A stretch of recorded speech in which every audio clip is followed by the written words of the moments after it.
سڵاو خۆشحاڵم لە بەرنمەیەکی تری بۆ جێبەجێکردن لەگەڵتان دەبم و بەرنمەی بۆ جێبەجێکردن تیشق دەکەینە سەر ئەو چەمکە سیاسی و یاسایی و فکریانەی کە لە کۆمەلگەدا هەن و بۆ بەرنمەی ئەمجارەشمان چەمکێکی گرنگمان هەڵبژاردووە کە چەمکی تۆلۆرانسی ئاینیە واتە سنگفراوانی ئاینی.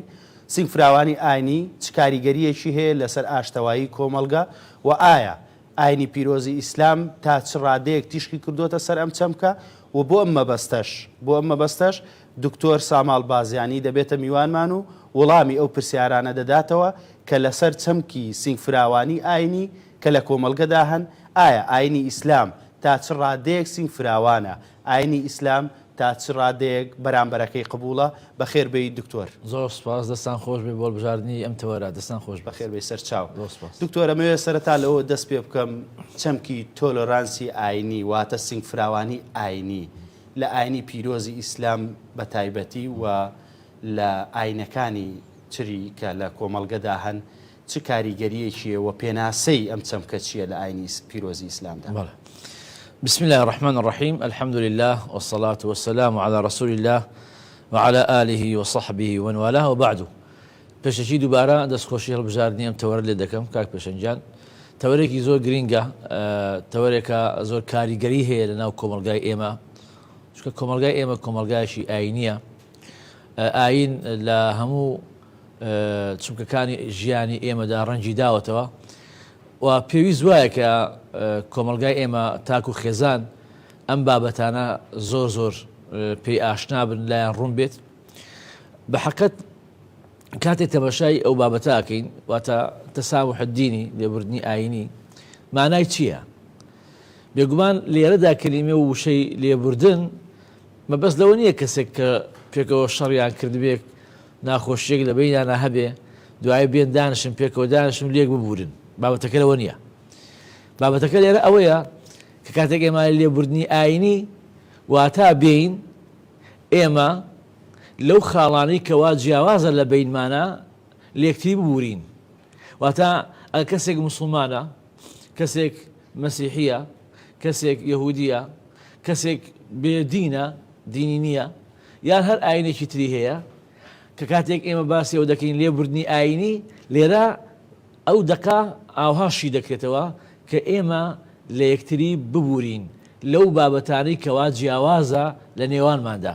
بێگومان کاتێک ئێمە ئاینەکان لە کۆمەلگای ئێمەدا ئاینی جیاواز هەیە معنای ئەوەیەکەوە شتی جیاواز لە بینیانە هەیە. ناگەخوا هەمویان کۆپی پێستی یەک بوونایە نابووە ئاینی جیاواز. وادەم ئاینی جیاواز هەیە ئیتر ئەو ئاینانە ئاینی ئاسمان بێ کە خوای گەورە بۆ پێغەمبەرانی داگرتووە عەلەیهی وەسەڵاتو وەسەلام، یاخود ئاینی ئەرز بێکەوە مرۆڤ بۆ خۆی دروستی کردووە، چونکە ئەوەش هەیە. ئەم ئاینانە کاتێک لە کۆمەلگا پێکەوە دەژین لێبوردن لە ناویاندا مانای ئەوەیەکەوە قبوڵی یەک بکەن، واتە سوکایەتی بە یەک نەکەن، واتە دەرگای گفتوگۆ لە یەک پێوە نەدەن، واتە دەکرێت کار بکەن لەسەر ئەو خاڵانەی کە هاوبەشە لە بینیانە، واتە دەکرێت لە یەک ببورن لەو خاڵانەی کەوا لە بینیانە جیاوازە بۆ ئەوەی کەوا کۆمەلگا بتوانێت پێکەوە بژی، کۆمەلگا بتوانێت ئارام بێ، ئەبێ ئەم خاڵانە هەبێ. بۆیە لای ئێمە وەکو جەنابەت پرسیارەکەت ئاراسەمان کرد مانای لێبوردنی ئاینی ئەوەیە کە ئێمە جیاوازیەکانی یەک قبوڵکەین. زۆر باشە مامۆستا. ئایا ئاینی پیرۆزی ئیسلام کە 1400 ساڵ بەر لە ئێستا تاکو ئێستا کاری لەسەر ئەو لێبوردەیە کردووە یاواتە توانیوێتی بەرامبەرەکەی قبوڵ بکە؟ بەڵێ. ئێمە ئەگە تەماشای ئیسلام کەین هەر لە سەرەتاوە کە لە مەکە دەرەکەوێ ئیسلام کە دێتە ناو کۆمەلگای مەکەوە کاکە پێشەنگ ئیسلام ئەوانی قبوڵە کە لەگەڵیان نابژی.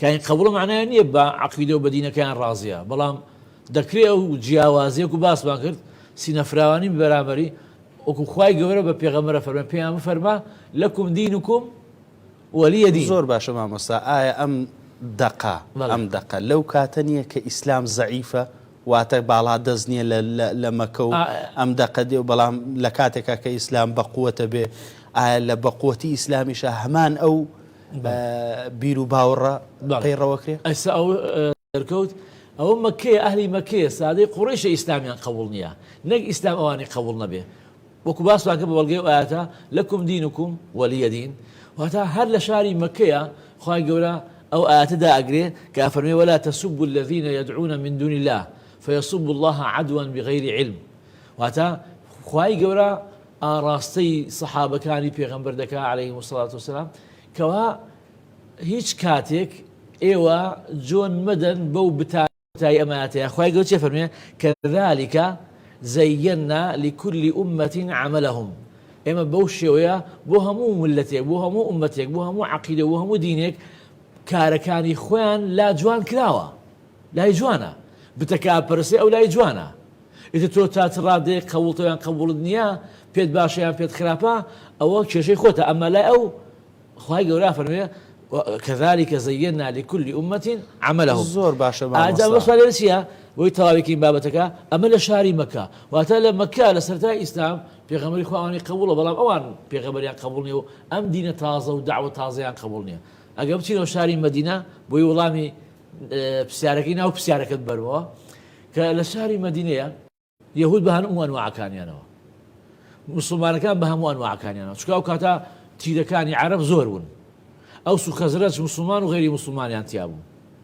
واتە لە ناو مەدینە زیاتر لە 20 تا 30 کەسانی جیاوازە بوون بۆچووی جیاوازە بوون تیرەی جیاوازە بوون پێغەمبەری خوا هەموو کۆکردنەوە پێکەوە گشتیان دانیشن دەستورێکیان نووسی بۆ مەدینە زۆر باشە مامۆستا ئەی لەو کاتێک کە لە مەدینە باڵا دەست بوون تیرەیەک لە تیرەکانی یەهود یا جوولەکە شەڕێک دروستە بێت لە نێوانیانە ئایا پێغەمبەری خوا ڕزای سڵاواتی لێبێ و ڕزای خوای لێبێ نەی دەتوانی لێبوردە بێ دەریان نەکاتە دەرەوەی مەدینە کاک پێشەنجان ئەگە ئێمە تەماشای ئەو بابەتانە بکەین لە ژیان و سری پێغەمبەری خوا عەلەیهی سڵات وسەلام ئەبێ ئێمە بین لە سەرەتاوە تەماشای بابەتەکان بکەین تەماشای بابەتەکان چۆن دەکرێت پێغەمبەری خوا کە دێتە شاری مەدینە کەس پەروێز ناکات کەس دوور ناکاتەوە هەمووی کۆکاتەوە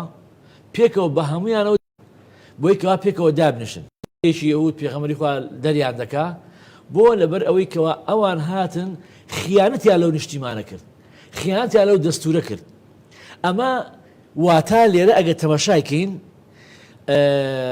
کۆبوونەتەوە یاسایەکیان نووسیوە دەستورێکیان نووسیوە کاتێک حیزبێ لە حیزبەکان بچێ لەگەڵ دەستی دەرەکیە دەست تێکەڵاوکە بێ شەڕ و ئاژا و ئاشوبە بۆ وڵاتەکەی دروست بکە بێ دەستی دەرەکی لە وڵاتەکەی خۆیدا باڵا دەست بکە لە بنەوە بێتە چاو جاسووس بۆ دەستی دەرەکی بێگومان لە چوارچێوەی یاسادا ئەو کارە مەحکوم و قبول ناکرێ ئەو کەسانە دەبێت سزا بدرێن جا سزای ئەو کاتەی پێغەمبەری خوا بۆ ئەوان سزایەکی ئەو بکەوە لەو وڵاتە دەریان کە واتە دەگەڕێمەوە دەڵێم ئەم خاڵە زۆر گرنگە کە بیزانین پێغەمبەری خوا سڵ سەلەم کە بەشێک نەکەم هەموو تیرەکان چونکە لە کاتی ئیمامی عومەریش لە شاری مەدینە یەهودی مابوون واتە نەک پێغەمبەری خوا هەموو دەکردی بێتن ئەوانەی دەکرد کاردانەوەی ئاینی نییە لەبەرەوەی یەهودین دوێ دەریانەکە کاردانەوەیکی سیاسی هەڵوێستێکی سیاسی موقفێکی سیاسیە واتە ئێمە کێشەمان لەگەڵ یەهودا ئەو کاتە لەسەرەوە نەبووە ئەو یەهودیە من موسڵمانم بە ئێستاشەوە ئێستا من کێشەم لەگەڵ مەسەڵەن ئیسرائیلا هەیە لەبەرەوە نییە کەوا یەهودیە لەبەرەوەی کەوا ئەلێم وڵاتەکەمی داگیر کردووە واتە کێشێکی سیاسیە نە کێشێکی ئاینی جا بۆیە پێویست وایە ئەم بابەتانە بەرگی ئاینیان لەبەر نەکرێ واتە دین و دیندار لێک زیاب بکەین بەڵێ بێگومان دین ئەوکو باسمان کرد هەموو ئاینەکان کە هاتوونە بانگەشەی ئەوەیان کردوکەوە بەرامبەر بە ئەو کەسانی جیاوازن سنگت فراوان بێ بەرامبەر قبولکە ئێمە ئەگەر زۆر باشە مامۆستا ئەو دەقە شەرعیانەی کە لە ئاینی پیرۆزی ئیسلام هەیە چ دەقێکن کە تیشک دەکەنە سەر سنگ فراوانی دینی جوانە یعنی ئێمە ئەگەر تەماشای ئەو دەقانە بکەین کە لە هەردوو قۆناغەکەی دابەزینی قورئانە وارد بووە لە قۆناغی مەکە کە مەبەست لە قۆناغی مەکە ئەوەیە هەر ئاەتێک یان هەر سوورەتێک کە دابەزی بێ پێش کۆچکردنی پێغەمبەری خوا لە مەکەوە بۆ مەدینە ڕوونە بەڵێ یعنی پێشەوەی پێغەمبەری خوا کۆچکە لە مەکەوە بۆ مەدینە واتە ئەو ئاەتانی کە مەکین بۆیە لای بینەران ڕوونەوە بێت چکە زۆر کەسەیە ئەم بابەتە نازانێ مەکی کامەیە مەکی ئەوەیە کە پێشەوەی پێغەمبەری خوا کۆچ بکە لە مەکەوە بۆ مەدینە ئیتر ئەو ئاەتە لا شوێنە دابەزی بێ مەدەنی کامەیە ئەو ئاەتانن کەوا لە دوای کۆچکردنی پێغەمبەری خوا لە مەدینەوە بۆ لە مەکەوە بۆ مەدینە دابەزیوە ئەگە تەمەشا هەردوو قۆناغەکە بکەین ئەو ئاەتانەی تێدا ڕوونە کەوا باز لە سینگە فراوانیەکە وەکێ لەو ئاەتانەی کەوا پێشەوە خوێنمانەوە کە خوای گەورە فەرمێ قل يا أيها الكافرون لا أعبد ما تعبدون ولا أنتم عابدون ما أعبد ولا أنا عابد ما عبدتم ولا أنتم عابدون ما أعبد لكم دينكم ولي دين وتبو كساني بليكوا بباورن بيان بلي إيوا عبادتي ديني خوتانا كانوا خواي خوتانا كان ئێمەش عیباتی خوای خۆمانەکەین و پێڕەوی دینی خۆمان دەکەین نە ئێوە پێڕەوی ئاینی ئێماکەن نە ئێمەش پێڕەوی ئاینی ئێواکەین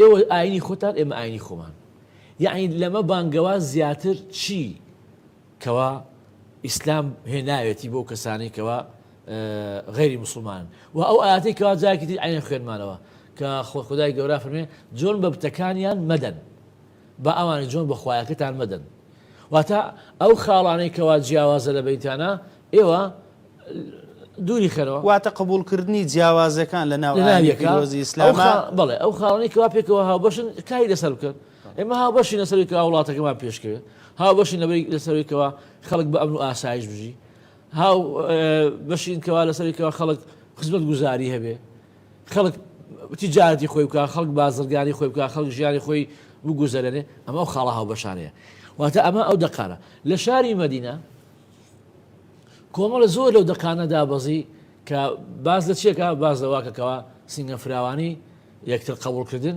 لەگەڵ ئەو ئاینانی کەوا لە مەدینەن و ئاینی جیاوازن چکە لە مەدینە وەکو باس بکرد یەهودیشی لێ بوو مەسیحیشی لێ بوو بتپەرستشی لێ بوو ئەوان هەموو لێ بوو بچێ لەو ئاەتانە کە چیرۆکێکی لەگەڵدایە ئەگە کاتە بێ پێ باشە باسیکین کاتێک پێغەمبەری خوا صلی الله علیه و سلم کۆچەکە لە شاری مەکە بۆ شاری مەدینە ئەسمای کچی ئەبوبەکری سیدیق لەو کەسانەیە کە کۆچی کرۆ لە شاری مەکەوە بۆ شاری مەدینە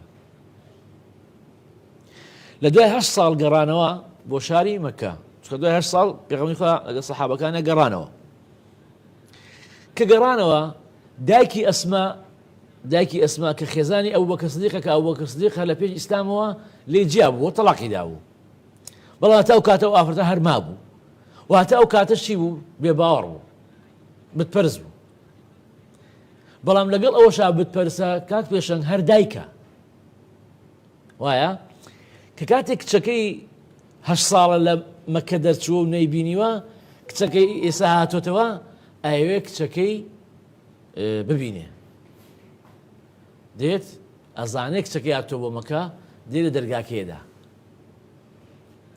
کە دەرگاکێدا ئەسما لە کێیە لە دایکتمە لە دەرگا لێ ناکەمەوە تۆ بێ باوەڕی ئەمە تێگەیشتنی ئەسمایە وایە ئەم ئافرەتە ئەچێ بۆ خزمەتی پێغەمبەری خوا صلی الله علیه و سلم ئەفەرمێ یا محەممەد طبعا نارێ یا رەسوڵ الله یا محەممەد چکە باوەڕی پێ نییە کە ڕەسوولی خوایە من 8 ساڵە کچەکەم نەبینیوە زا کچەکەم هاتوتەوە بۆ شاری مەکە ئایا ئاینەکەی تۆ من قەدەغە دەکا لەوەی کچەکەم ببینم یان کچەکەم پێشوازیم لێ بکە دایکە سۆزی دایکاتی حەقی بم بابەتەوە نییە یەکسەر خدای گەورە ئەم ئاەتە داگرێ لا ينهاكم الله عن الذين لم يقاتلوكم في الدين ولم يخرجوكم من دياركم أن تبروهم وتقسطوا إليهم إن الله يحب المقسطين واتە خدای گەورە قەدەغەی ئەوە ناکات لە ئێوە ئەی ئیمانداران ئەو کەسانی کەوا لەگەڵ ئێوەیە شەڕیان نەکردووە لە شەڕدانین دەستیان نەبووە لە دەرکردنی ئێوە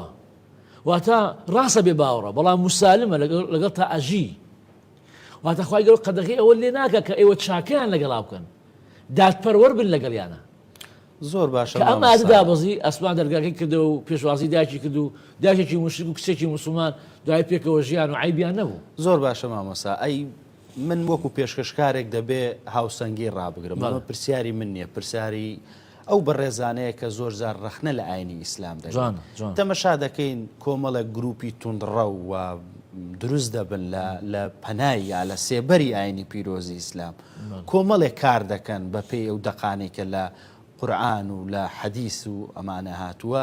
ئایا ئەو گروپە توندڕەوانە بۆ نمونەت قاعیدەیە، داعشە، کۆمەڵێک کردەوەی نامرۆڤانە دەکەن، ئایا ئەمە نابێتە هۆی ناشرینکردنی ئیسلام لە ڕووی فکری ئیسلامی و پەروەردەی ئیسلامی و لە ڕووی سنگفراوانی ئیسلامی کە بەرامبەرەکەی قبول بکات؟ ڕێی مامۆستایانی ئاینی، ڕێی بەڕێستان لەسەر ئەم جۆرە گروپانە چییە؟ بەڵێ بێگومان کاکە پێشەنجان ئێمە ئەزانین کە ئەم گروپانە مشکم لەوە نییە وەکو مامۆستایەکی ئاینی و لەسەر ئەو قسەی خۆشم بەرپرسم لە ڕۆژی قیامەتە خودای گەورە ڕام دەگرێن. ئەو گروپانە دروست دەکرێن، دەستێکی دەرەشی دروستیان دەکا. جاری وایە ئەو کەسانی کە لە نێو ئەو گروپانەدان ئەو ڕاستیە ئەزانن و جاری واشەیە کەسانێک بە نەزانی دوایان کەوتووە نازانن. واتە هەردوو بەشەکەیان ئەوەی کە ئازانێ ئەوەی کە نازانێ شکمان لەوە نییە کە ئەمانە دروست کراون و کە دروست کراون دێن کارەکانیان بۆ ئەوەی بشەرعێنن پشت بە کۆمەڵێ دەقی قورئان و سونەت وەکو جەنابەت ئیشارەت بۆی کرد باست کرد پشت بە کۆمەڵێ دەقی قورئان و سونەت دەبەستن کە ئەو دەقانە تێگەیشتنی هەڵەی بۆ ئەدرێت بۆ ئەکرێت بۆ ئەوەی کەوا لای خەڵکی عەوام کارەکانی خۆیان بشەرعێنن. زۆر باش مامۆستا، وەکو مامۆستایانی ئاینی هەوڵتان نەداوە بەڵێ بۆ خەڵکی ڕوون بکەنەوە؟ یەکێک لەو هەوڵدانەوەتان من لێرم وا باسێکم و بەدەیان بەرنامەی ترمان کردووە و لە سوشیال میدیا قسەمان زۆر لەسەر ئەو بابەتە کردووە و چەندین کۆڕ و کۆبوونەوەمان کردووە بۆ ئەوەی کەوا خەڵک لەم دەقانە جوان تێبگا. مەسەڵەن بۆ نمونە ئەو دەقانە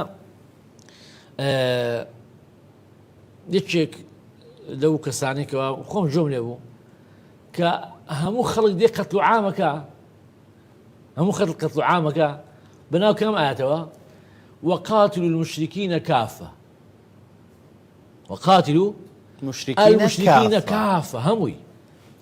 جارە پێش هەموو شێ تۆ چێ ئیزنی پێدای هەموو ئەم کۆمەلگایە بە مشریک بزانی؟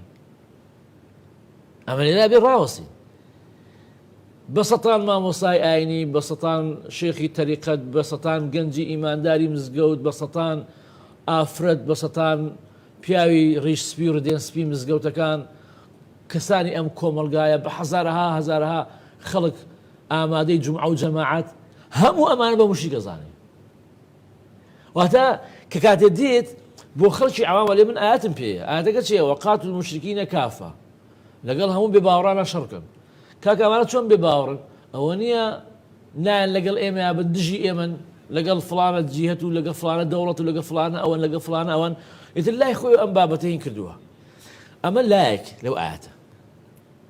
لایەکی تر خوای گەورە لەم ئاەتە چێ فەرموویە؟ وقاتلوا المشركين كافة كما يقاتلونكم كافة، ئەمەیان تاوا ناکەن. واتە خوای گەورە ئیزنی پێداوین کە ئێمە موسڵمانین لەگەڵ بێ باوەڕەکانە شەڕکەین کامانە نەک هەمویان. واتە ئیسلام ناتوە لەگەڵ بێ باوەڕە شەڕکە لە بەروی بێ باوەڕە. ئەبێ ئاەتەکە تەواو بکەین كما يقاتلونكم كافة، چونکە ئەوان دێن بە گشتی لەگەڵ ئێوەیان شەڕ دەکەن. واتە ئیسلام لەم ئاەتەیە ئەوەمان پێ دەڵێت کاتێک کەسێک زاڵمە بێ باوەڕە بێدینە دێت زوڵم دەکا لە ئیمانداران و موسڵمانان و لە خەڵکی فەقیر و ژار کە دێ شەڕت لەگەڵاکە، دێ ئەتکوژێ، دێ ئەتبڕێ، دێ لێت ئەدا، دێ دەرت دەکا، دێ سەرکوتت دەکا، ئەو کاتە ئیسلامیش چێ فەرموێ؟ تۆ شەڕ بکە و دیفاع لە خۆت بکە. خۆ لە ئیسلامدا ئەوە نییە من لە ماڵەوە دانیشم ئەو دێ ئەم کوژێ و ئەم بڕێ منیش بلێم دەسەڵاتم نییە. لە ئیسلام لەگەڵ ئەو بۆچونەشان نییە. ئەم بابەتە ئەم ئاەتە دەبێت ئەو بۆ شێوە تێبگەین کە ئیسلام پێمان دەڵێ ئەو کەسێک کە هاتە سەر و زوڵمی لێت کرد و لێی دای تۆش لێیدا، چۆن ئەو بەگشتی لێتەدا تۆش ئەوەی کە هاتۆتە سەرت بەگشتی لێی بدا. معنای ئەم ئاەتە ئەوەیە هیچ ئینسانێکی صاحب وجدان لەگەڵ ئەم ئاەتەیە ئەگە ئاوا تێبگات جودا نابێتەوە. کەس ئەوە قبوڵ ناکە لە وڵات و شاری خۆی دابریشە کەسێ بێ دەستدرێژی بێ بکە ئەو قسە نەکە. بۆ زۆر باشە مامۆستا، ئێوەی مامۆستایانی ئاینی کارتان لەسەرەوە کردووە لە ڕووی فکر و پەروەردەی ئاینیەوە کە بتوانانی پیرۆزی ئیسلام بە شێوەیەک لە شێوەکان لە ناو پەروەردەی ئاینی ئاین بە شێوەیەکی میان ڕەوانە پەیڕەو بکرێ. ماوەسەجار ئێمە چاودێری بەسەر ئەم کۆمەلگایە بەڕاستی مامۆستای ئاینی فریای هەموو شتەکان ناکەوێ، دەبێ هەموو دەستگایەک ڕۆڵی خۆی ببینێ بۆ ئەم پەروەردەیە، واتە پەروەردەیەکی دروست بۆ کۆمەلگا. ڕاستە مامۆستای ئاینی بە هۆی پێگەی خۆی لە کۆمەلگا و بەبوونەی مینبەری پێغەمبەری خوا و بۆنەی نوێژی جومعە و بەبوونەی بۆنە ئاینیەکان و بەبوونەی بۆنە کۆمەڵایەتەکانەوە مامۆستایانی ئاینی ڕۆڵێکی گەوریان هەیە و پێشم وایە مامۆستایانی ئاینی تا ڕادەیەکی باش نالم زۆر باش ئەلێن تا ڕادەیەکی باش ئەتوابێت مەستا 6 بۆ 7 ڕۆڵی باشیان بینی لە کۆمەلگا. بەڵام ئەوەی کە جەنابەت باسی دەکەی پێم وایە بەس ئەرکی مامۆستایانی ئاینی نییە، ئەرکی مامۆستای لە قوتابخانە، ئەرکی مامۆستای زانکۆ لە جامیع و لە کولیەکان، ئەرکی ڕاگەیاندنە بۆ شێوەیە بەرنامە دروست بکە، بەرنامە پێشکەش بکە، ئەرکی سیاسیەکانە. چکە جاری وا ئێمە ئابینین سیاسی هەیە خۆی مەبەستی ئەوەیە کە ئیسلام ناشرین بکە، چکە وا ئەبی دەکاتەوە مانەوەی ئەو بوونی ئەو وەستانی ئەو بەرژەوەندەکانی ئەو لە ناشرینکردنی ئیسلامدایە. واتە هەموو ئەمانە هەموو ئەم بەشانە ئەم چینایە لە کۆمەلگا دەستیان هەبێت لەو چاکسازیە لەو تێگەیشتە. جا لێرەوە ئەڵێم بەڵێ مامۆستایان ڕۆڵیان بینیوە، بەڵام وەکو پێویست نییە، پێویستە زیاتر بکرێت. بەڵام لە هەمان کاتە ئەبێ ئەوانەتیش ڕۆڵ بینی مامۆستا لە قوتابخانە. جا ئەلێرا بێن ڕابوەستن. ئێمە گلەیمان هەیە لەو مامۆستانەی کەوا ئاین دەدەنەوە لە قوتابخانەکان، ئاین دەدەنەوە لە قوتابخانەکان. ڕۆژانە لێرە و لێشت ئەبیسین تەواو نارین گشتیشان، بەڵام تێیاندا هەیە خۆی لە ئاینەکەی تێنەگەیشتووەتە مامۆستای ئاین. ئەبیسین جاری وایە گەنج دێ لە فڵانە مامۆستای ئاین وایوت وتنەکەی زۆر دوورە لە ڕاستی ئیسلام و لە ڕۆح و لە گیانی ئیسلامەوە، لە تەسامح و لێبوردن لە ئیسلامەوە. واتە بەشێک لەو مامۆستایانی کەوا وانەی ئاین دەدەنەوە لە قوتابخانەکان ئەوان پێویستیان بەوەیە کەوا جارێ تەسقیف بکرێن، ئەوان جارە پێویستیان بۆیە کەوا فکر و هزریان پاک بکرێت و تەندروست بکرێت. ئەمە یەکێکە لەو خاڵە کە ئەرکی کێیە کە ئەرکی حکومەتە، ئەرکی وزاری پەروەردەیە بێ ئەم بابەتانە یەکلا بکاتەوە. مامۆستایەکی ئاین دەکاتە مامۆستای ئاین هیچ کاتێک پێوەری بۆ نییە کەوا کێشانەی فکری مامۆستاکە بکاتەوە، عەقلی مامۆستاکە بکاتەوە، تێگەیشتنی مامۆستاکە بکاتەوە. ئەمە یەکێکە لەو خاڵانە. جا بۆیە مامۆستایانی ئاینی پێویست وایە کە هاوکاری بکرێن بۆ ئەوەی کەوا ئێمە ئەزان ئەو پرسیارت بۆ هات، چکە کاتێک ئاەتەکە شی دەکەیتەوە ئاەتێکە پێویستە بۆ ژیان. بەڵام ئەم ئاەتە کاتێک بە شێوەیەکی نەشیاو دەی شێوێنن ئەیکەن بە قورگ و گەدەی خەڵکە، بێگومان ئەو ئاەتە خەڵک لە بەرچاوێکەوێت. وە دەقی تری زۆرە لەو دەقان. زۆر باشە مامۆستا، من نەمەوێت تیش بکەمە سەر حەدیثێک بەس لەوانەیە بە باشی لەبەرم نەبێ گەر یارمەتیم دەیت. كل مسلم على مسلم دمه وماله. بەڵێ پێغەمبەری خوا صلی الله علیه و فەرمێ ئەمە تا چ ڕادەیەک طبعا لێرە ئەمە ئەو باش بزانین کە پێغەمبەری خوا صلی الله علیه و سلم کە کاتێ باسی موسڵمان دەکا علەما بە ئیجماع فەرمیانە هەر کەسێک کەوا موسڵمان بێ، چکە لەوانەیە کەسێک بڵێ ئەوە بەس بۆ موسڵمانە، بەڵێ چکە ئەم پرسیارەمان زۆر ئاڕاستە کراوە. لەو دەقانەیە باز لە موسڵمان ئەکرێ، ئەی باش ئەوەی کەوا غەیری موسڵمانەوە تا ئەمانە شوڕی ناکە کە فەرمودەکە فەرمێ حرام عليه دمه وماله وعرضه. واتە هەموو موسڵمانێک حرامە لەسەری خوێن و شەرەف و ماڵی موسڵمانەکەی بەرامبەری. ئەی باش ئەی موسڵمان نەبێت لە کۆمەلگای موسڵمان ئاژی، ئەوە چۆن؟ یعنی خوێنی ماڵی شەرەفی حەڵاڵە؟ ئەبێزای بەشە موش ئێمە ئەو تێگەیشتن ڕاستەوەکی. علەما ئیجماعیان لەسەرەوە هەیە.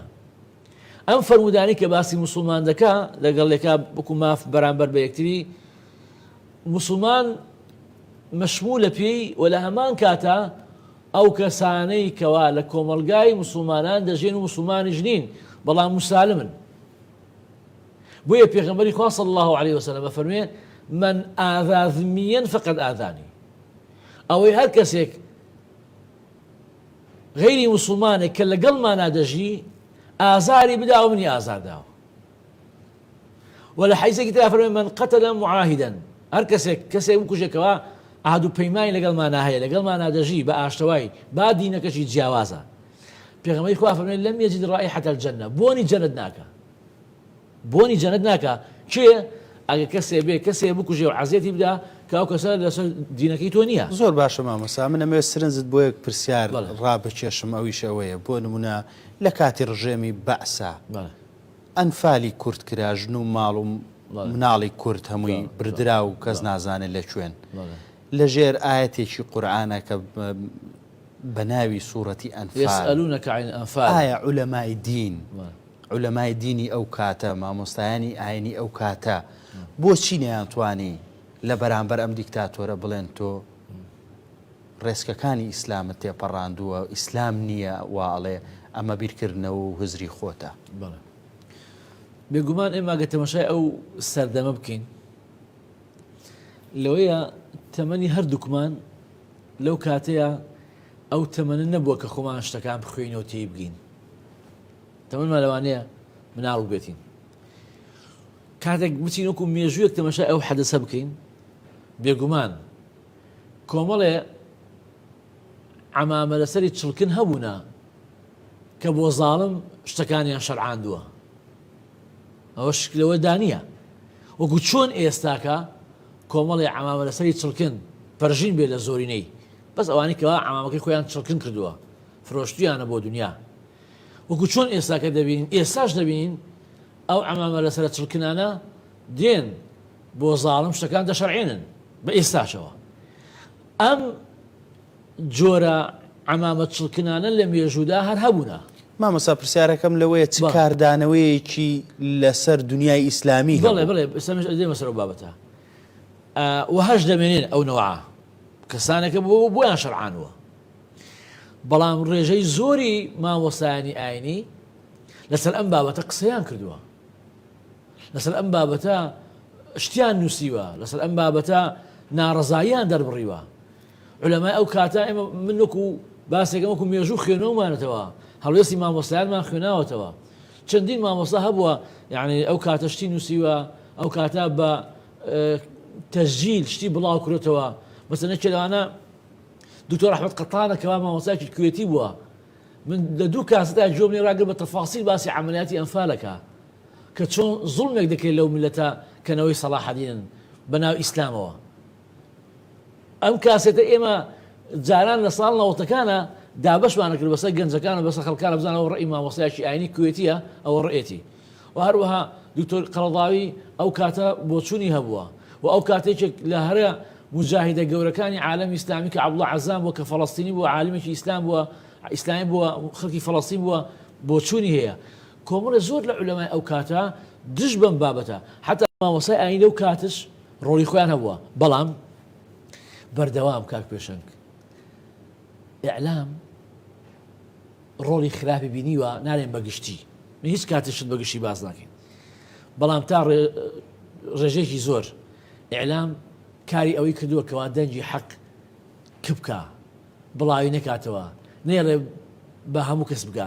لەوانە ئێستا من پێم وایە لە 180 کۆمەلگای ئێمە زیاتریش ئەتوانم بڵێم نەیبیستوە کە مامۆستایەکی ئاینی لە دوایەوەی ڕژێمی بەعز دێ ئەو بەرامبەر بە کوردەکە ئەو مامۆستا ئاینیە عەرەبە خەڵکی وڵاتی فەڵەستینە فتوای ئەوادا ئیتر بەعز نابێت کەس کچیان بداتێ، نابێت کەس ئەگە ئاژەڵێکیان سەر بڕی بیشی خوا چکە مسلمان نین. مامۆستا ئەمە بە شێوەی تاک، من بە شێوە گشتێکە باسەکەم لە دنیای ئیسلامی، ینی کاردانەوەیکی وای لێ نەکەوتەوە کە بێتە هۆی ئەوەی کە ئەو ڕژێمە ئەو دیکتاتۆرە ڕاگرێ، ینی پێیان بڵێ ستۆپ. خۆی فعلەن کاک بەشە ئێمە ئەبێەوە بزانین دنیای ئەمڕۆ چی باتڕێوە. دنیای ئەمڕۆ کۆمەڵی دەستگای باتڕێوە لە هەموو وڵاتێک، کۆمەڵی پۆلیس ئەی باتڕێوە کە وەکو وانەی خۆمان وەکو سەدام بووە. یعنی مەسەلەن مامۆستا کوردەکانی خۆمان کەوا 5,000 مزگەوتیان سوتێنراوە نیە؟ بەڵێ مامۆستا کوردەکان خۆمان چیان بود ئەو کاتە؟ ئەو مامۆسایی لە کەروک ئەژیا، ئەو مامۆسایی لە سلێمانی ئەژیا، ئەو مامۆسایی لە هەولێر دەژیا، ئەو مامۆسایی لە دوهۆک دەژیا کە مامۆسای ئاینی بوون وەنیا؟ ئەو مامۆستایانە توانیان چی بڵێن لەو کاتەیە؟ ئایا دەیانتوانی قسە بکەن؟ یاخود ئایا لە حکمەتا بوو قسە بکەن؟ ئایا ئەگە قسەیان بکردایە چارەنووسیان چی و چی چاوەڕێیانی دەکرد؟ واتە لە هەمان کاتە ئەو دەستگا داپرۆسێرە و زاڵمەی کە حکمی ئێمەی دەکرد لە سووریاش حافظ ئەسەد حکم دەکاو وایە لە شوێنەکانی تریش حوسنی مبارەک و قەزافی حکم دەکەن لە هەموو شوێنێک ئەو دەستگا زاڵمانە هەبووە کە خەڵکیان ڕیشەکێش کرد و خەفە کردەوەی کە کەس قسە نەکا بەڵام بە شێوەی گشتی وەکو مامۆستایانی ئاینی عالەمی ئیسلامی ئەو کاتە بە شێوەی تاک چکە موسسات تابع بە حکومەت ناتوانێت قسە بکە یعنی بۆ نمونە ئەزهەر بۆ شتێکی ڕوون ناڵێ لەبەرەوەی ئەزهەر تابع بە دەوڵەتێکی مسر وەنیا مسر ئەو کاتە و لە پێش ئەوە ینی پەیوەندی باشیان هەبوو لەگەڵ عێراقا ئەو ئەزهەرە نەیتوانێت لە سیاسەتی عامی دەوڵەتەکەی خۆی دەرچێت تابێ بە ئاشکرا شتێکی ناڕەزای زۆر باشە مامۆستا فبۆیە ئێمە دەبێت ئەم بابەتانە زۆر بە وردی بخوینەوە وەکو چۆن حەق بۆ خۆمان دەین مامۆستای ئێمە وەکو مامۆستایانی ئاینی ئێمە ئەو کاتە مناڵبین مامۆستایانی ئاینی ئێمە قسەیان نەکردووە بۆ ڕاوەزعەکە نالەبار بووە چکە مامۆستای قسەیان بکردایە دەیکوش خۆ مامۆستاش بۆ قسەی کرد و عەزیەتیاندا و ئەشکەنجەیاندا ئەبێ عوزر بۆ ئەرش بدەین زۆر باشە مامۆستا ئەو هۆکارانە چین کە دەبنە هۆی نەمانی سنگ فراوانی دینی دەمەوێت تیش بکەینە سەر ئەو هۆکارانە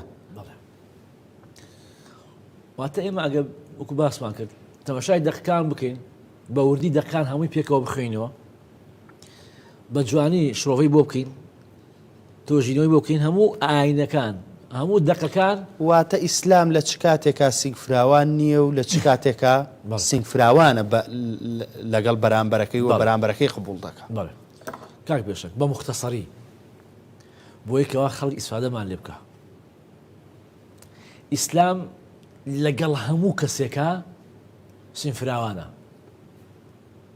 هەرچەندێک لەگەڵ یا جیاواز بێ هەرچەندێک عەقیدەی جیاواز بێ هەرچەندێک ئەو کەسە خوێندنەوەی جیاواز بێ بۆ شتەکان بەڵام ئیسلام لەگەڵ یەک کەسێکە سنگ فراوان نییە ئەویش زاڵمە واتە زاڵم و مەزلوم ناتوانن پێکەوە بژن ئەبەدەن ئەی موسلیم و مشریک پێکەواژین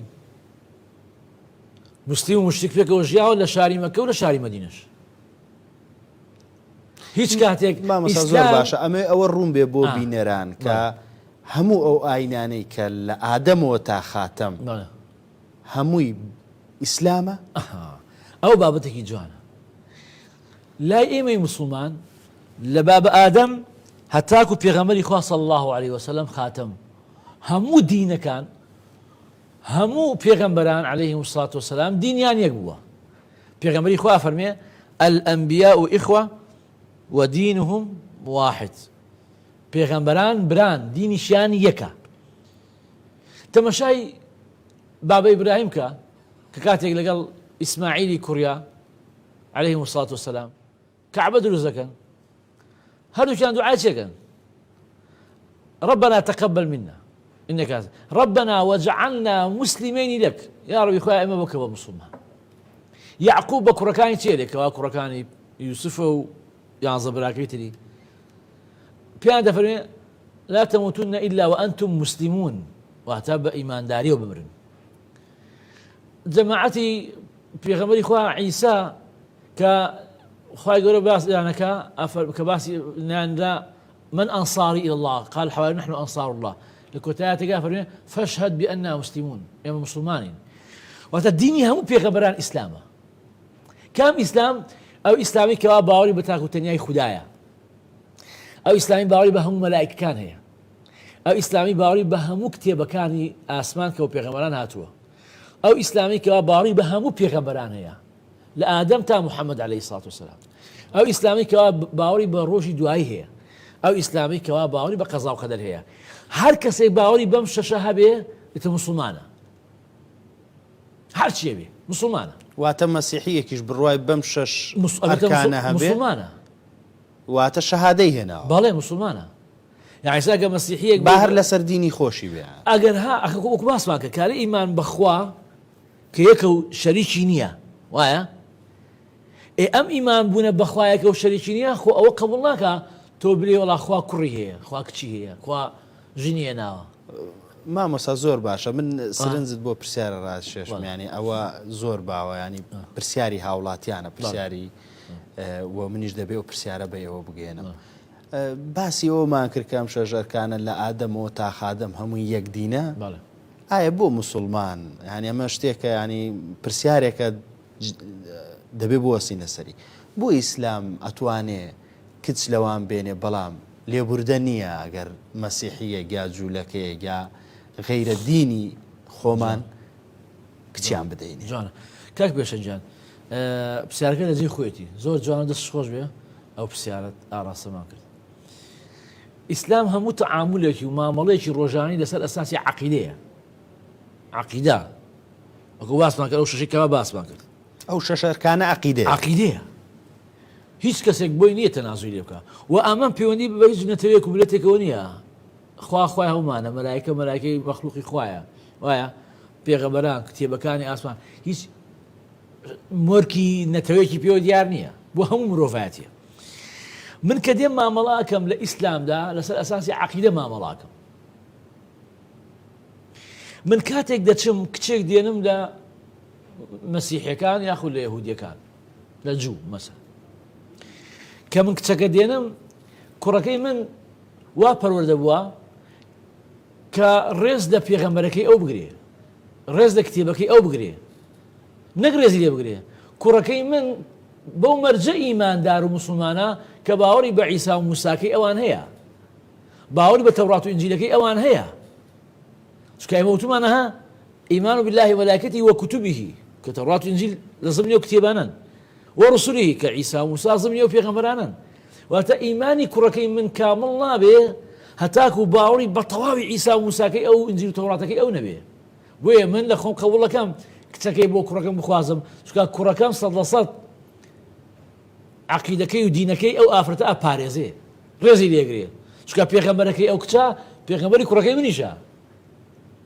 بلام كاتي من كتشينا دمي بو لبري كركي أو كمسيحية يهودية پێی بلێ وەرە بە ئاشکرا بڵێ باوەڕت هەیە بە محەممەد لێ نەخیر باوەڕت هەیە بە قوڕانە لێ نەخیر هۆکار باوەڕی پێ نییە ئەوە پرسیارەکە لەو بکەین ئەمە ناگەڕێتەوە بۆ ئەوەی کە مامۆسایانی ئاینی نەیانتوانیوە داعیەکی باش بن یا بانگخوازێکی باش بن خۆ ئەمە قسە کراوە لەگەڵیانە لەگەڵ نەک ئێستا لە کاتی پێغەمبەری خوا صلی الله عليه وسلم حەدیثێک دوو باز دەکەم کەوا پێغەمبەری خوا قسەی لەگەڵیانە کردووە تاکو ئەمڕۆژ قسە بەردەوامە بەڵام ئەو ئامادەنیە ئەوە بڵێ یعنی مەسەڵەن بۆ نمونە من مامۆستایەکی ئاینی وایە بە مێزەر و جوبێکی مامۆستای ئاینی و ئێستا لێرا لێم أشهد أن لا إله إلا الله وأشهد أن محمدا رسول الله وأشهد أن عيسى رسول الله وأشهد أن موسى رسول الله وایە زۆر وایە يعني ئێستا هەموو مسلمانان کەسێک نییە اعتراضم لێ بگرێ چونکە هەموومان وا عەقیدەمانە ومەرایش بۆ کەس ناکەین چکەوە ڕاستی ئیمانمانە دەی بابێن ئەو کەسانی کەوا غەیری مسلمانن بابێن ئەوە لە ئیعلام و تەبلیغ کاکە ئێمە فەرقمان نییە باوەڕمان بە هەموو پێغەمبەران هەیە باوەڕمان بە قورئان هەیە وەکو چۆن باوەڕمان بە ئینجیل و تەورات هەیە باوەڕمان بە محەممەد هەیە وەکو چۆن باوەڕمان بە عیسا و موسا هەیە بابێن ئیعلانیکەن نایکەن لەبەرەوە من کچەکەمی نادەمێت چونکە ئەو ڕێز لە عەقیدەی کچەکەی من ناگرێ چونکە کچەکەی من چووە ئەوێ عەقیدەکەی سوکاتی بەرامبەر دەکرێت ئەلێ بە باوەڕمان بە محەممەدەکەی تۆ نییە جابۆی ئەم بابەتە زۆر گرنگەکەوە ئێمە ئاگداری بین و مسلمان ئەوە لێرەوە سینگە فراوانی سینگە فرانەکە خۆی ینی ئەمە لێبوردەیی و سینگ فراوانی ئیسلامە بەڵێ ئەی خۆ سینگ فراوانی سینگ تەسکی کامەیە بەرابەر قبول نەکەم وانێ من عیسا و موسام قبوڵە نەقبوڵمە هەرو بەشێکە لە ئیمانەکەم زۆر باشە مامۆستا ئاینی پیرۆزی چەند مسلمانێ ناوی عیسا و موسایە لەسەر چ میکانزمێک کار لەسەر ئەوە دەکا کە کۆمەلگایەکی سینگ فراوان ئاو خاڵێکی جوانە بەس پێش ئەو خاڵە حەزەکەم بۆ ڕوونکردنەوەی ئەو بابەتە چیرۆکێکی پێغەمبەری خوا باس بکەم چونکە زۆر لە مسلمان ئەم چیرۆکیان نەبیستووە بەس پرسیارەکە لەبیر نەچێتەوە. پێغەمبەری خوا صلی الله عليه وسلم وەفدێکی بەنو نەجران کە مەسیحی بوون هاتنە خزمەتی پێغەمبەری خوا لە مەدینە. لەکوێ؟ لە مەدینە، لە مەکەنا، لە مەدینە. ئەزای یعنی چی لە مەدینە؟ یعنی دەسەڵات. پێغەمبەری خوا لە لوتکەی دەسەڵات هەیە. ئەم وەفدە هاتن بۆ لای پێغەمبەری خوا بۆی دانیشتن، وەفدێ بوون لەگەڵ یا وتوێژ بکەن. پێغەمبەری خوا لەکوێ پێشوازی لێکردن؟ لە ناو مزگەوتەکەی خۆی. باشە؟ ئەو مەسجد نەبەوی کە ئێستاکە هەیە. کە کاتی دانیشتن ماوەیەک پێکەوە قسەیان کرد، کاتی چی هات؟ کاتی عیبادەتی خۆیان هات، عیبادەتی مەسیحیەکان هات. کە کاتی وەختی ئەو بوو کە عیبادەتەکەیان کەن، ئەم مەسیحیانە هەستان ڕوویان کردە ڕۆژ ئاوا، ڕۆژ هەڵات عەفوەن، ڕۆژ هەڵات. ڕوویان کردە ڕۆژ هەڵات، دەستیان کرد بە ئەنجامدانی عیبادەتەکەی خۆیان کە بە عەقیدەی ئێمە شرکە. باشە؟ لەکوێ ئەم عیبادەتاکەن؟ لە ناو مزگەوتەکەی پێغەمبەری خوا صلی الله علیه وسلم. کە ناو مزگەوتەکەی پێغەمبەری خوا ئەم عیبادەتەی خۆیان دەکەن کە بە عەقیدەی ئێمە شرکە، کۆمەڵی سەحابە بینیان ویستیان مەنعیان کرد. چۆن شیواکە ناو مزگەوتی پێغەمبەری خوا ئەم عیبادەتاکەن کە ئێمانی شرکە؟ پێغەمبەری خوا فەرمووی دەعوهم، وازیان لەبێت. لە ناو مزگەوتەکەی پێغەمبەری خوا عیبادەتی خۆیان کرد. پێغەمبەری خوا من دەمەوێت بگەڕێمەوە سەر و پرسیارەمە. جا بگەڕێنە سەر ئەو بابەتە. میکانیزمەکانی ئیسلام بۆ بنیادنانی کۆمەلگایەکی لێبوردە و سنگفراوە. جوانە، من بۆی ئەم چیرۆکەم باس کرد، چونکە ئەم چیرۆکە هەموو ئەو خاڵەمان بۆ کۆکاتەوە. هەموو خاڵەمان بۆ کۆکاتەوە کە جەناب پرسیارێکی. یەکەم شت ئەوەیە ئیسلام یەکێک لە میکانیزمەکان ئەوەیە کە ئێمە دایلۆ بکەین. پێغەمبەری خوا ئەو وەفدە نەسڕانیە ئیستیقبالەکە لەکوێ پێشوازیان لێکە؟ لە مزگەوتەکە. نەیفەرموو دەرگا پێوەداوە بڕۆن ئێمە لە بینمانە قسە وتووەژ. ئایا ئەمە ئیستیفزاز نییە؟ بۆ لە ماڵ نەیکرد. ئەو کاتە پێغەمبەری خوا صلی الله عليه وسلم شۆنی قیادە و ڕیادەی ئومەت مزگەوت بوو. یعنی هەر وەفدە بەهاتایە لە مزگەوتە پێغەمبەری خوای بینی.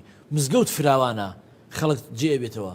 خۆماڵەکانیان بچکۆلانەیە و دوایەوە شتی ڕەسمی فەرمی نییە. پێغەمبەری خوا حاکمە لە مزگەوتەوە حوکمەکە. دەمەوێت بگەڕێمەوە سەر ئەوە میکانیزمەکان. بەڵێ خنام یەکێ لە میکانیزمەکان ئەوەیە ئیسلام لە باتی ئەوەی کەوا ئەوانەی کە جیاوازن لەسەر ئاسی ئاینە ئایدۆلۆژیەتیان جیاوازە لە باتی شمشێر بەرامبەر یەک هەڵگرن با حیوارکەن. ئەو میکانیزم یەکەم. واتە پێغەمبەری خوا دەرگای بۆ کردوونەتەوە ئەو کەسانی کە جیاوازن بێن فەرموون با دایلۆ بکەین، با حیوارکەین. ئەو میکانیزم یەکەمە کە ئیسلام لەگەڵ دایلۆکایە، لەگەڵ حیوارایە، لەگەڵ گفتوگۆیایە. سەمون تۆ پێکەوە لەوانەیە لە کۆمەڵی خاڵات جیاواز بین. بەڵام ئیسلام فێر چیمانەکە؟ وەرن گفتوگۆگە لەسەر خاڵە بکەن بۆ ئەوەی کەوا بتوان ئەو خاڵە لێتی تێبگەن. ئەم میکانیزم یەکەمە. بەڵێ مامۆستا. بەڵێ. پرسیارتر یان تایکم. پرسیارێک لە ناوم پرسیارانە کە بەرنامەکەشم بەرەو کۆتاییە ڕوایانی ئەگەر ئیسلام دینی لێبوردەی و سنگ فراوانی بێ، ئایا ئەم هەموو شەڕ و شۆڕ و ئەم هەموو فتوحات و دواتر لە ناو یەکتری زۆر شەڕ و شۆڕیان کردووە کە ئەگەر مێژوو بخوێنینەوە، ئەگەر مێژوو هەندێکشی ناڕاست بێ بەڵام بەشێکمان دەداتەوە بەشێکی ڕاستە بوونی دووکەڵ معناوێ ئاگرێکەرەیە بەتەکیید. جا ئەمەوێت زۆر بە کورتی چکە ئەمە ئاخر پرسیارە و ئەمەوێت زۆر بە کورتی وەڵامی ئێمە و بینەران بدەیتەوە. بۆ بینەرانی بەڕێز ئەو پرسیارەی پێشتر بە خێرایی وەڵامە دە بەچوەسەوە پرسیارە میکانیزمەکان چێ ئیسلام حیواری داناوە. ئیسلام فێری کردوین کە ڕێز لە بەرامبەر بگرین. ئیسلام فێری کردین خاڵی هاوبەش دەگە بەرامبەرە کای لەسەر بکەین. ئیسلام پێمانی وتووە لا يسخر قوم من قوم عسى أن يكونوا خيرا منهم. کەس گاڵتە بە کەس دەکە ئەگەر لەویش باشتری. تۆ مسلمانی خۆت باشتر دەزانی خۆ بەس معنای نییە گاڵتە بەرامبەر بکەی. واتە ئەمانە هەمووی ئەو میکانیزمانن کە ئیسلام دایناوە. ئەو پرسیاری ئیسلام ئەوەنە سینگە فراوان و متەسامیح ئەوەنە جوانای هەموو شەڕانە چییە؟ یان شەڕی مسلمان نایەکات چییە؟ وایە؟ ئەو پرسیارێکی جەنابتە. ئەمە پرسیاری بەس من نیە جەنابەت کە ئێستا دانیشتووی نوێنەراتی خەڵکەکەی. پرسیاری خەڵکە ئەگەێنی بە مامۆستایەکی ئاینی کە نوێنەراتی ئاینەکە. بەتاش. نە من نوێنەری خۆم نە تۆ نوێنەری خۆتی، تۆ نوێنەری خەڵکی من نوێنەری ئاینەکەمیان. ئیسلام لەناو بەرنامەکەی قسەیەکمان کرد. ئیسلام دژ بە زاڵمە. ئیسلام کاتێک هات ئەوەی کە حکمی خەڵکیە کرد چی بوو؟ ئەوەی کە حکمی خەڵکیە کرد کۆمەڵێ حاکمی زاڵم بوون، خۆیان بەسەر ئەو خەڵکەیە چەسپانە بوو. ما ئوریکم ئیلا ما ئەڕا، هەر ئەوەی من ئەیرێم هەرە بێ ئەوە بێ، ڕنگ نییە دەنگ نییە ئیلا ئەو ڕنگ و دەنگەی خۆم نەبێ، کەس بۆی نییە لە دەرەوەی سنووری من بیرکاتەوە ئیلا بێ بە ئیزنی من نەبێ. ئەوەی کە حکمی خەڵکیە کرد کاک پێشەنگ ئەو حاکمانە قبول ناکەم، دەرگا لێ ناکەمەوە، لێرە کەس بۆی نییە بێ شتێکی تر بڵێ. واتە ئیسلام کاتێ فتوحاتەکە کاک پێشەنگ ئەم دەنگە زۆر بڵند و بەرز بێ. ئیسلام فتوحات دەکات لە پێناو پاراستن و ئازادی مەزلومە، لە پێناو پاراستن و ئازادی ئینساندا.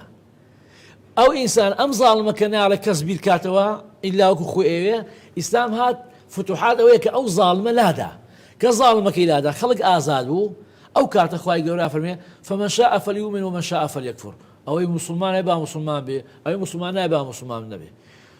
لا إكراه في الدين قد تبين الرشد من الغي.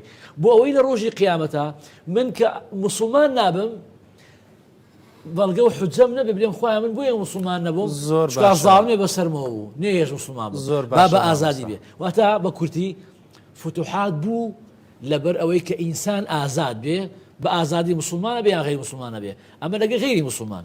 ئەمما ئەوەی کە باسکە ناو مسلمانانە منکو مامۆستایەکی ئاینی ئەوەی بە درێژایی مێژوو ڕووی داوە لە بینی مسلمانە بەڵێ هەبووە زاڵم بووە بە مەزلوم بووە. ئێمە دائما لەگە زاڵم نەبووینە و دائما لەگە مەزلوم بووینە، چونکە خوای گەورە فەرمێ وإن طائفتان من المؤمنين اقتتلوا فأصلحوا بينهما فإن بغت إحداهما على الأخرى فقاتلوا التي تبغي حتى تفيء إلى أمر الله. دەستخۆش مامۆستا، دەستخۆش بۆ وڵامەکان. لێرەدا دێنە کۆتایی بەرنامەی بۆ جێبەجێکردن تا بەرنمەیەکی تر و چەمکێکی تر بەخوای گەورەتان دەسپێرم، خواتان لەگەڵ.